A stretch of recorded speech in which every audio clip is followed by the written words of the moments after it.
William has a client, Ramirez, who informed him that she has large quantities of shares of R Limited, which is a small cap stock with thin trading volumes. Okay, so William is has a client Ramirez who informed him that she has large quantities of R Limited. There is a stock which is a small cap stock. So small cap stock means the trading volume perhaps may not be that high with thin trading volumes. It's already written. The trading volume is not high. In order to sell all the shares of Ramirez, William entered into a series of block trades for days. Okay, to ensure that volume of R Limited doesn't drop. Williams spread false rumors in market quoting buy recommendation for stock. In few days, the block trade gets completed with minimum effect on share price. Which statement is correct? William is engaged in information based manipulation, not transaction based manipulation. Firstly, so I got the thing. Now my question is, you should be able to firstly recall what is information based and transaction based manipulation.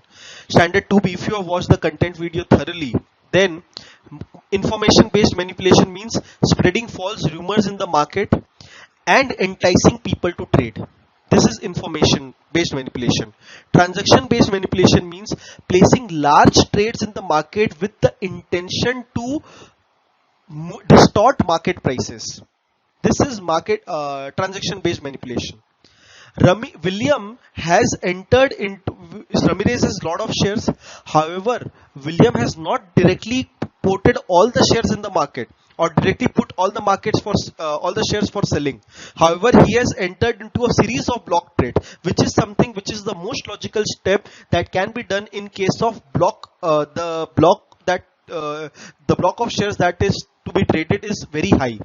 Then block brokers are hired. If you recall equity, in that equity section, study session 14, if you recall, in that there we read that there are different kinds of equity market participants. In one of the market participant was block brokers, who were hired when a firm or a company or an individual has a very large quantity of shares.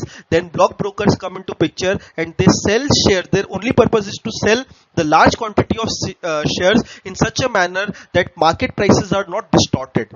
So entering into a series of block trade is something which is logical and cannot be considered a transaction based manipulation. However, spreading false rumors to keep the trading volume high is something which is information based manipulation.